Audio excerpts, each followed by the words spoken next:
So OC IPA, I would say a little bit more like an SD IPA, but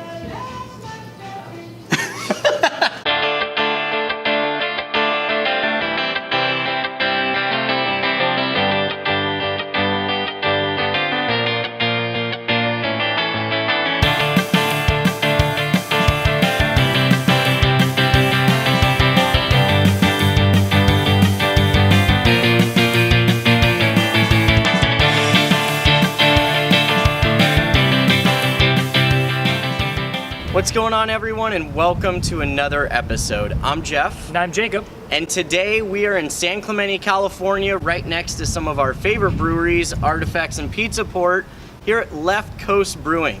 We've heard a lot about this brewery. In fact, we've seen their beers all over Orange County, and now it's time to actually try them all. I've tried some of their beers before, I've seen them at festivals, but it'll be great to finally try them with Jeff. So without further ado, well, Jeff, are you ready? Let's have some beer.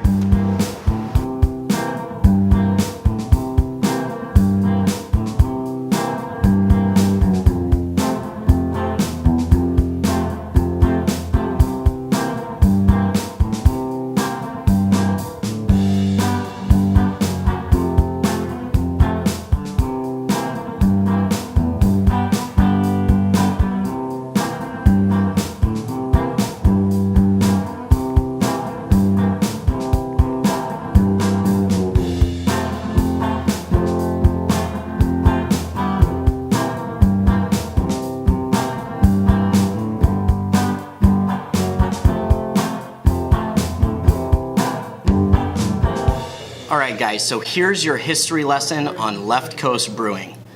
Several years ago, the Hadji's family decided to move from New York City to Southern California for a better life. They opened up a restaurant out here called Augie's, and it's blown up. It became a big restaurant food chain down here in Southern California. And while they were developing that restaurant, they also did some microbrewing in the background.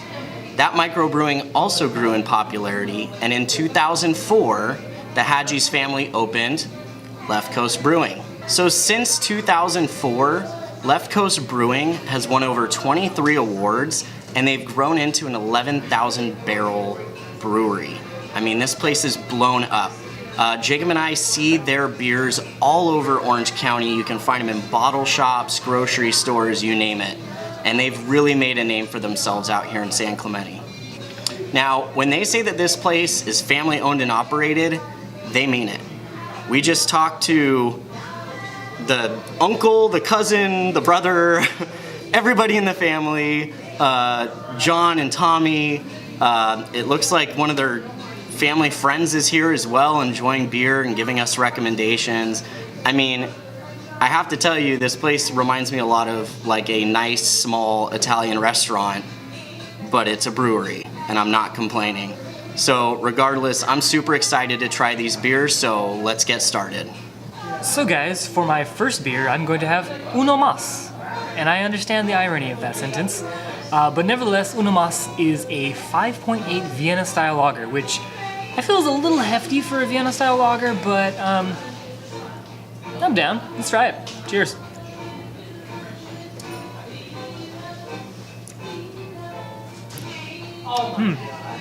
Yeah, so as you can see, Vienna-style lagers use Vienna malts, which tend to give your lagers a darker color. And just a little bit more roasty, toasty, kind of a biscuity quality to it that I like.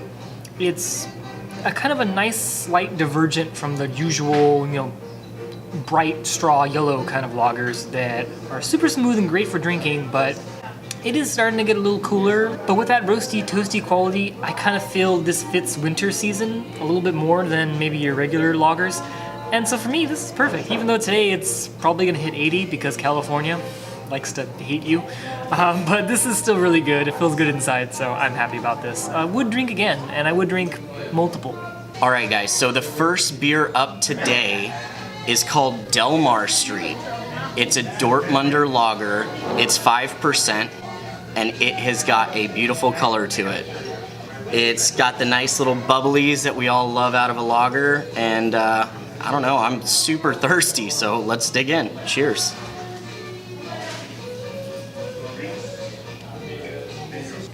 It's actually got a little bit of extra body to it for a lager. I mean, it is 5%, but man, it's got like a kind of thicker mouthfeel to it. It's a little heavier than a normal lager that I would have. It's really sweet too. I like the sweetness, but the best part is just that lager flavor in your mouth. It's just coating my palate and it's quenching my thirst. I've been wanting this today. So up next, I have Pink Bikini, which is a 6% German wheat ale, so kind of in that Berliner style range. I don't know how tart it's going to be, but let's find out. All right, so this one really threw me for a loop. It is not tart really at all. It's just very weedy. It is light. It is creamy, almost like a cream ale, and it kind of has this vague fruitiness going on that I can't really put my finger on it. I almost wanted to say coconut, although I know there's absolutely no coconut in this beer.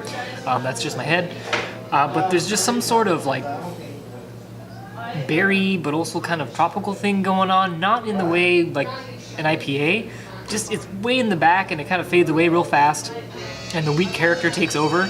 I don't know, maybe I'm crazy. But regardless, it is light, it is weedy, it is creamy. This is definitely meant for a summer beer. Maybe I should have this outside. I might have to have Jeff help me out with this guy, because I'm getting something. It's not bad, it's just hard to really explain to you guys at home. I'm calling in backup. So with some backup from Jeff, he couldn't quite figure it out either, but we did nail it to some sort of very faint berry, like an accent. It works as kind of a garnish for this beer. It's not so in your face that you know it's made with some sort of fruit. It's just kind of hinted at, and I was completely already in my head thinking of a totally different flavor palette for this beer. I was thinking tart Berliner, and it didn't go that direction at all. I should have just took the style at face value, German wheat, not Berliner. That was my fault. Sorry, bro. Once again, not necessarily a bad thing. It just threw me very, very far off. Well, guys, we made it just in time. They've almost tapped this out. That's right. It's a hazy IPA. This is called Killer Clark Hippie Haze IPA. It's 8%. It's a double IPA, hazy style. And yeah, they brewed this about a month ago, and they still have a little bit left, so I'm glad I made it in time. Cheers. Boy, that is hoppy. You know, with a lot of these hazy IPAs, you get just fruit juice, and the mouthfeel is just super, super soft. This has got a nice soft mouthfeel to it. It's actually quite pillowy, but there's a lot of hop bitterness at the end. It gets you right on the tongue. I can still feel it. The aromas and the flavor, you're getting a lot of overripe pineapple, some orange, some tangerine. It's a pretty decent hazy. I mean, I'm pretty sure this is their first, or if it isn't, it's one of their firsts. Yeah, it's super drinkable. It's pretty hoppy towards the end, man. 8% though, I mean, you gotta expect it. All right, so up next we have OC IPA, which is my first IPA of the day. And right up front, I smell the just bitterness. This smells like old school IPA, kind of like San Diego IPA, which made West Coast famous. San Clemente, for those of you who don't know, this is where West Coast is located, is very South Orange County. So this is a little bit further away from where we normally frequent, and it's almost in that San Diego area. So I feel when we come to this area, they kind of have, especially West Coast, being here for so long, kind of has a little bit shared pedigree with some of the San Diego breweries. Almost more than they do maybe some of the newer baby Orange County breweries. So I feel like they're gonna do this style really well. And yeah, sure enough, this really takes me back in the best of ways. It's a very well executed West Coast IPA. Tons of just piney bitterness and kind of like a lemongrass thing going on. You get this, it's clean, it's hoppy, and it's one of those flavor profiles that I remember when I first tried IPA. It gets you. It clears your palate of anything else you had before, and this one falls just short of overwhelming my palate, which that's like the sweet spot for me. So OC IPA, I would say a little bit more like an SD IPA, but so OC IPA is a little bit more of an SD IPA, but in the best possible way. Thank you guys very much. It's been probably way too long since I've had this kind of flavor for a while in my mouth. Thank you. The next beer up is one that I've actually had before, but I wanted to share it with you guys. This is called Trestles. It's an American style IPA. It's 6.8%.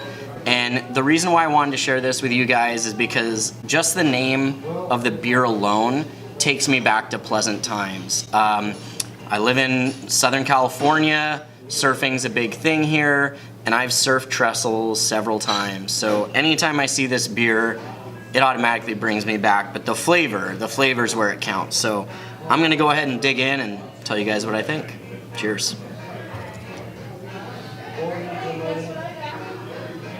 This is just a classic American style IPA. You get a little bit more of some roasted malts in this one. It's like a dark brown bread or a toasted bread.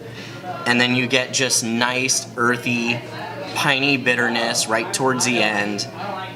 Oh, man. This is a beer I would love to have in a can at Trestles right before I go surfing, get that buzz up. Yeah, this is my jam. I could drink this all day. This is good.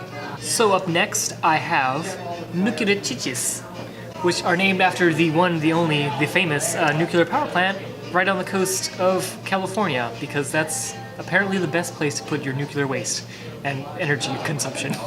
But that's a video for another time. This is a 4.5% session IPA that has nothing to do with how you feel about nuclear power. But it does have a really fluffy white head that I'm absolutely loving.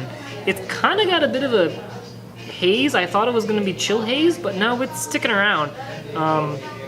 So maybe this is unfiltered. I believe this is also brewed with grapefruit, so maybe just the fruit itself is giving it that kind of cloudy appearance. Let's find out. Cheers. Ooh, wow. This is meant for summer. It is so light and so refreshing. Really, really clean. It's got just a little bit of bitterness, but it doesn't overwhelm your palate at all. This is something you could absolutely drink after a hard day's work of like mowing the lawn or whatever one does outside in the summer other than sweat.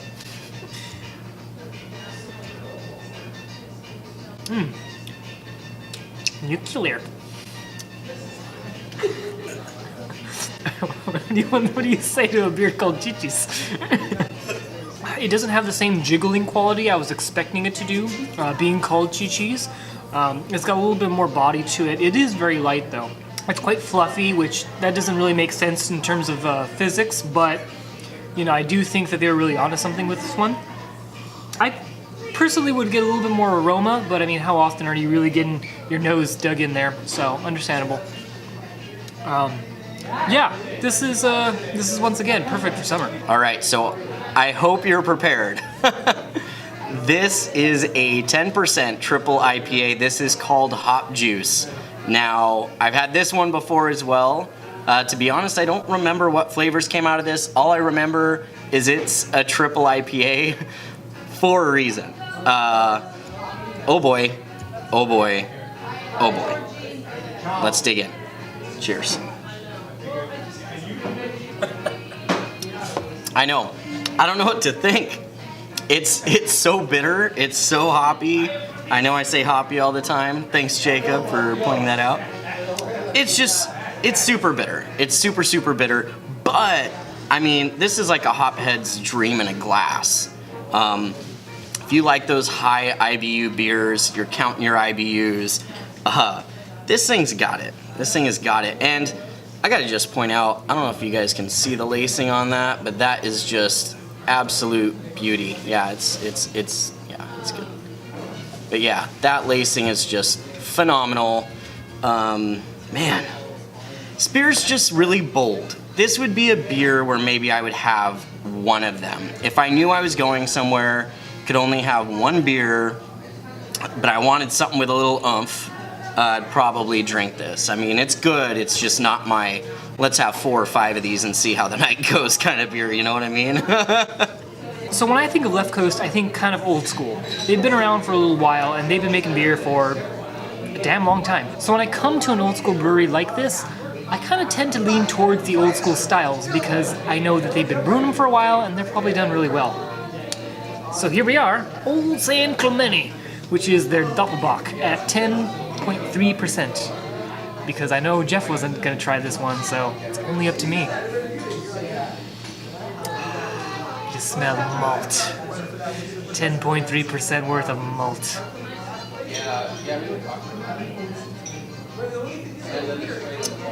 And that is a beer I probably should have took a smaller sip of, but I didn't, just for you guys. Damn, this is actually pretty smooth, although if you do take a bigger gulp like I did, it kind of hits you just a little bit. It's surprisingly smooth. There is that kind of roasty, toasty characters of the malt. You have this nice, lovely, darker color to it. It's not toasty like a stout. It's just a light toast. Its body is actually smaller than what I would have thought for 10%, but it's tasty. It's kind of got that light caramel sweetness, that light toffee note. Yeah. Kind of sticky sweet at the end. But I don't feel like I'm going to get diabetes, so that's nice. This is probably one of the only Doppelbocks that I would recommend having in the summer, which definitely a new recommendation for me, because you're probably by the time you get here, you're going to be really hot at 10.3%. But yeah, there's just something really light about this. All right, well, it's time to go to the dark side. My next beer up is called Voodoo. It's an 8% American stout. It has got that nice khaki lacing on the top, and I was told that this is one of their most popular beers. Cool thing is after I try this, Jacob's gonna try a barrel-aged version of Voodoo and tell you what he thinks, but I'm ready to just try the OG style, so let's go. Cheers.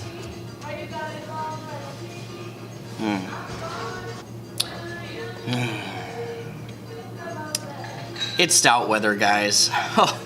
It is stout weather. This is perfect right now.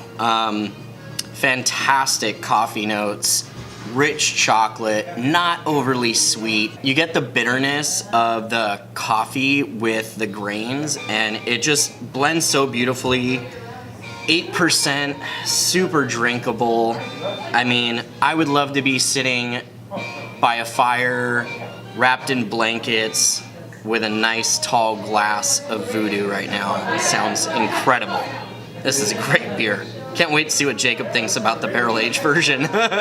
All right, so the wait is over. It is now time for the crème de résistance, the barrel-aged Voodoo Stout brewed with chilies in New American Oak whiskey barrels with a number 3 char.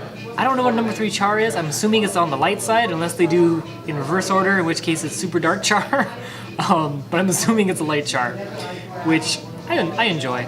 So I can't wait to try this, because I just tried the regular Voodoo Stout, and that has a lot going on. And you heard what Jeff had to say about this, so I'm really curious to see what a barrel treatment plus chilies does to this. They did warn me that it's supposed to be actually pretty hot, and I know chilies are pretty polarizing for a lot of fans out there, so I'm not here to try to convince you. If you don't like chilies, you don't like chilies. I personally love chilies in almost everything I have. It's crazy like that. Salud.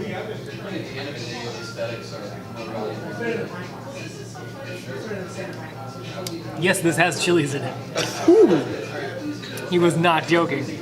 Oh man, that is nice. Oh yeah, right to the back of my throat. That's what she said. Oh man. Ooh. It's got that nice tingling burn like right on my skin. But I like it. I know I'm crazy. I know that makes me weird, but I'm gonna go in for another sip. You know when people tell you something's gonna be spicy and you try it, like, nah, what do they know? That's kind of what I did with this beer. So my first sip, I didn't really pay attention to the oak and the whiskey and the chocolate. I was like, nah, let's see how spicy this is. then I was proven wrong. It actually is quite spicy. I'm probably going to start perspiring. That being said, I'm also going to finish it. It does have a nice oak character. It has a nice whiskey character. It doesn't have the bourbon sweetness. It probably is bourbon, I don't know. But to me, it tastes like whiskey, just like plain whiskey, like a less sweet whiskey. Almost like rye, but without the spiciness of rye. It just has the spiciness of chilies. It's got a nice body. It's not super thick, but it's also not light, and it's not watery in any way. It's kind of probably in the middle in terms of barrel-aged beers and where the body falls. This is a beer that's definitely not for everyone, because when they say the chilies, it's spicy, they mean it. It really does come straight through. So if that is not a beer for you, then steer clear of this one, because the chilies go right for your palate. Like I said, I don't mind that. I kind of like it. Definitely in small doses though, so if I were to have a whole bottle to myself, I'd call some people over, because more than 4 ounces starts getting really hard for a beer like this. I still enjoy it though, but I'm definitely gonna have to share that bottle. Speaking of which, you want to share with me? Yes. It's hot. It smells like a Mexican coffee beer. A little bit.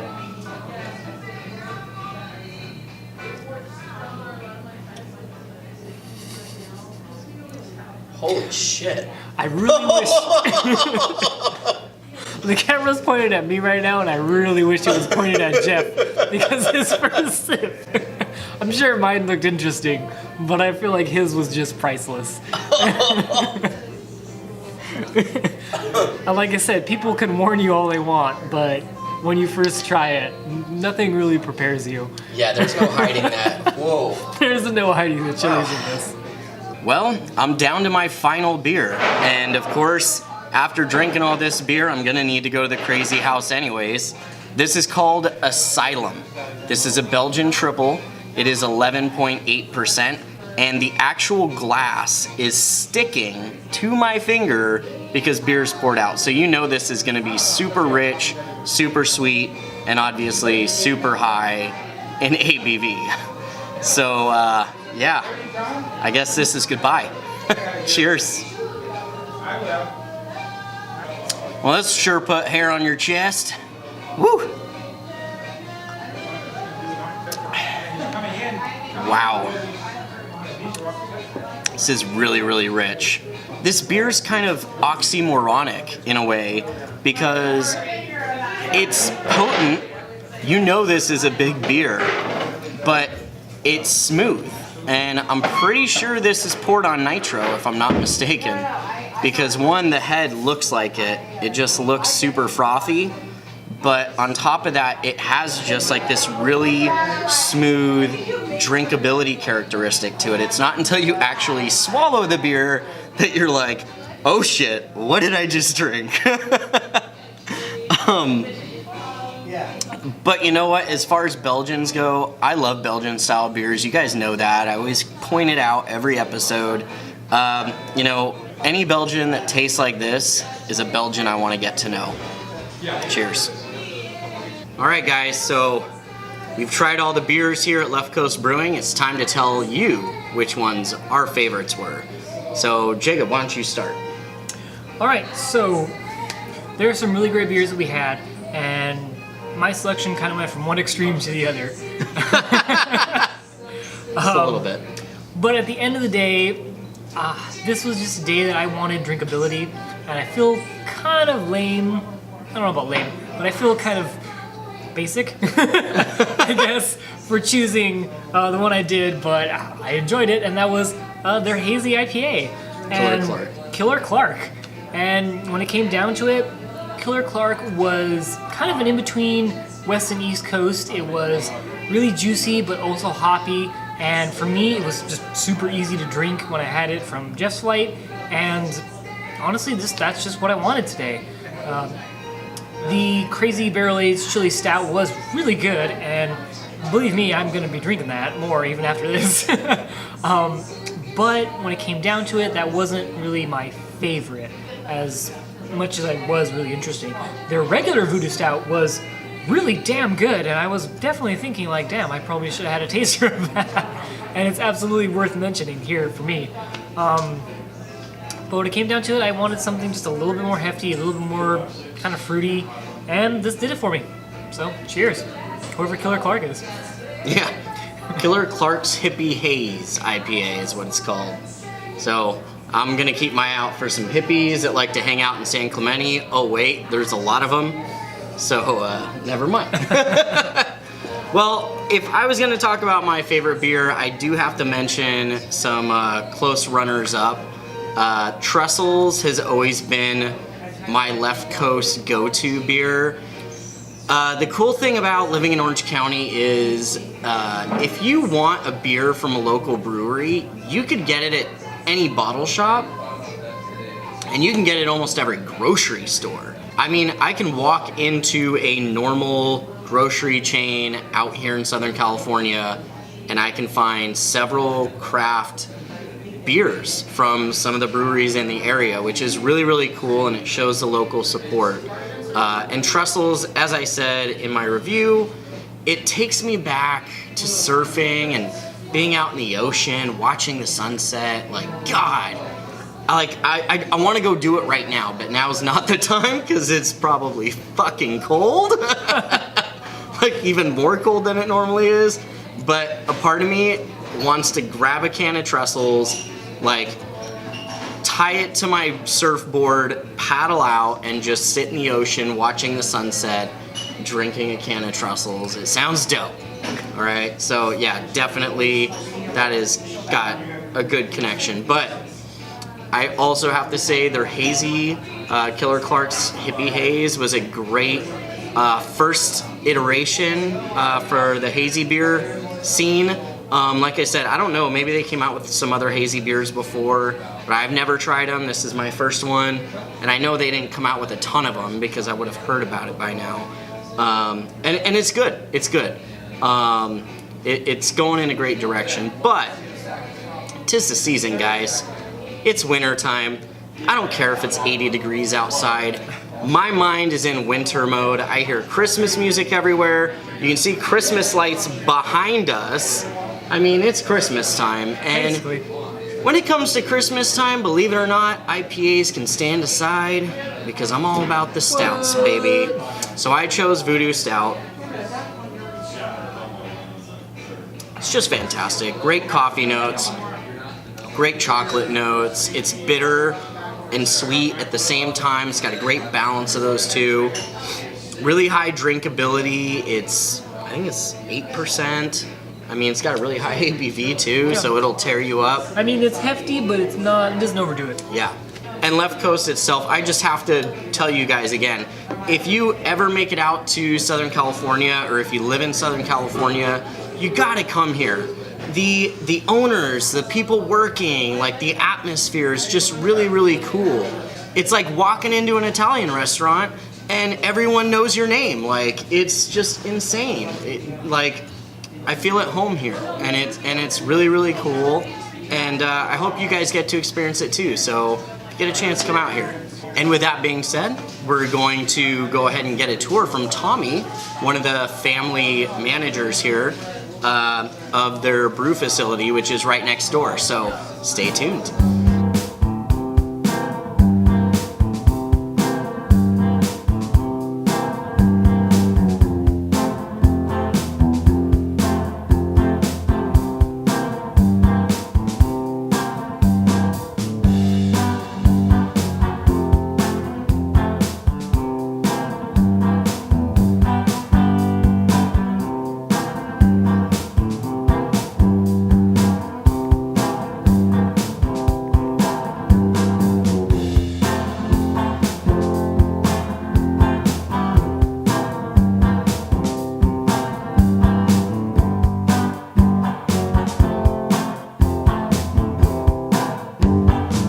Well, guys, that's going to do it here at Left Coast Brewing in San Clemente, California. Thank you so much, Tommy. Your family's hospitality was amazing. Yes. I can count probably on one hand of how many breweries have been just that hospitable. It's been a blast being here. seeing all of your warehouse, your barrels, in your future plan for a distillery, and just all the amazing things that you're going to be going on in Left Coast's future. I am really excited to see just how that plays out, and I'm going to be having my eyes open for that in the future. Hope you guys will be too. Yes, and I will tell you the beers that we tried today were phenomenal. We really enjoyed them. As you guys obviously saw, we laughed our asses off quite a bit too for some of the ones that we didn't see coming. But I will tell you that hopefully you guys enjoyed this episode, and if you do, please give us a thumbs up, share this with your friends, and subscribe if you haven't already. It helps us a lot, and it encourages us to make more great content for you and visit more breweries, which we'll probably do with or without you, but you know. Anywho, I'm Jeff. And I'm Jacob. And we'll see you next time on Let's Have Some Beer. Cheers.